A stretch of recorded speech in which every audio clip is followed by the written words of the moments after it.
ఎందుకంటే పవన్ కళ్యాణ్ గారు ఏదో మత్తులో మాయలో ఉన్నారు, చంద్రబాబు నాయుడు మత్తు మాయలో. కనీసం దావోస్కి మిమ్మల్ని తీసుకెళ్ళలేదు అంటే మీరు వెళ్తే పెట్టుబడులు రావని మిమ్మల్ని తీసుకెళ్లేదా పవన్ కళ్యాణ్ గారు? లేదా గతంలో మీరు ఒక ఇంటర్వ్యూలో దావోస్కి వెళ్ళటం వేస్ట్, దానివల్ల రూపాయి ఉపయోగం లేదని మీరు ఇచ్చిన ఇంటర్వ్యూ వల్ల తీసుకెళ్ళలేదా? లేదా పవన్ కళ్యాణ్ వస్తే లోకేష్కి ఇంపార్టెన్స్ తగ్గిపోతుందని తీసుకెళ్ళలేదా? ఇది మాకు చెప్పకపోయినా పర్లేదు, కనీసం పవన్ కళ్యాణ్కి జనసేన కూలీలకి చెప్పాల్సిన అవసరం ఉందని కూడా ఈ సందర్భంగా తెలియజేసుకుంటున్నా. ఎందుకంటే అంత పెద్ద వేదిక మీద లోకేష్ సీఎం అయితే బాగుంటుంది, డిప్యూటీ సీఎం అయితే బాగుంటుందని ఎలా భజన చేశారో, ఆ భజన చూసి పారిశ్రామికవేత్తలు ఎలా అవాక్కయ్యారో కూడా అందరూ గమనించారు. సో చంద్రబాబు నాయుడు గారు మీరు వచ్చి 7 నెలల కాలం అవుతుంది. ఈ రాష్ట్ర పరువు ప్రతిష్ట దిగజార్చే విధంగా మీరు పరిపాలిస్తున్న విషయాన్ని ఇప్పటికైనా గుర్తించండి.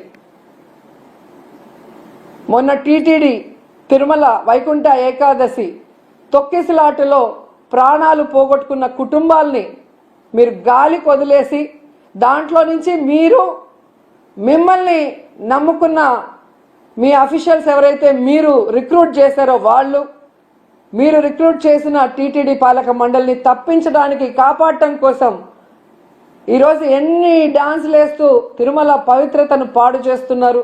లడ్డూ విషయంలో ఎలా ఈ తిరుమల పవిత్రతను పాడు చేశారు. అలాగే మహిళల మీద ఇన్ని అఘాయిత్యాలు, ఇన్ని అత్యాచారాలు, హత్యలు జరుగుతుంటే కూడా మీరు దాన్ని ఎవరి మీద నెట్టాలి, ఏ పార్టీ మీద నెట్టాలన్న ప్రయత్నం చేస్తున్నారే తప్ప వాటికి అడ్డుకట్ట వేయకపోవటం ఈ రాష్ట్ర ప్రజలందరూ కూడా గమనిస్తున్నారు. ముఖ్యంగా పవన్ కళ్యాణ్ గారు లా అండ్ ఆర్డర్ ఫెయిల్యూర్ అయింది, హోమ్ మినిస్టర్ ఫెయిల్యూర్ అయ్యారని చెప్పి అంత చెప్పిన తర్వాత కూడా ఇంతవరకు మీరు లా అండ్ ఆర్డర్ మీద దృష్టి పెట్టలేదు అంటే ఈ రాష్ట్ర ఇమేజ్ ఎంత దిగజారిపోయిందో దావోస్ పర్యటనలో మీకు ఒక్క ఎంఓయూ కూడా అవ్వకపోవటం అనేది ఇప్పటికైనా తెలుసుకొని రాష్ట్ర ప్రతిష్టని, పరువుని పెంచే విధంగా మీరు పరిపాలిస్తారని ఆశిస్తున్నాం. అలాగే ఈ రాష్ట్రంలో తప్పుడు కేసులు, ఈ రాష్ట్రంలో మీకు నచ్చని వాళ్ళ మీద ఏదో రకంగా కక్ష సాధింపు చేయాలి అంటే అది కరెక్ట్ కాదు. ఎందుకంటే ఎప్పటికీ మీరు ఉండరు. రాబోయే కాలంలో జగన్మోహన్ రెడ్డి గారు ఖచ్చితంగా ముఖ్యమంత్రి అవుతారు. ఎందుకంటే ఇప్పటికే ప్రజలు మీకు ఓటేసిన దానివల్ల వేసిన వాళ్ళు బాధపడుతున్నారు. ఈవీఎంల వల్ల మీరు గెలిచారనుకున్న వాళ్ళు మీరు దిగిపోవాలని ప్రార్థనలు చేస్తున్నారు. ఎందుకంటే మీ వల్ల పేదవాళ్ళకి ఉపయోగం లేదు, రాష్ట్రానికి ఉపయోగం లేదు, ఏ వర్గానికి కూడా ఉపయోగం లేదు.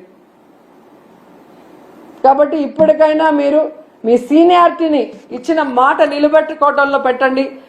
ఈ రాష్ట్రంలో పుట్టినందుకు 4 సార్లు ముఖ్యమంత్రిని మిమ్మల్ని చేసినందుకు ఈ రాష్ట్ర ప్రజలకు ఇచ్చిన వాగ్దానాలు నెరవేరుస్తూ ఈ రాష్ట్ర ప్రతిష్టని పెంచే విధంగా ముందుకు వెళ్ళండి. ఇప్పటికైనా అబద్ధాలు చెప్పడం మానేయండి అని కూడా ఈ సందర్భంగా తెలియజేసుకుంటూ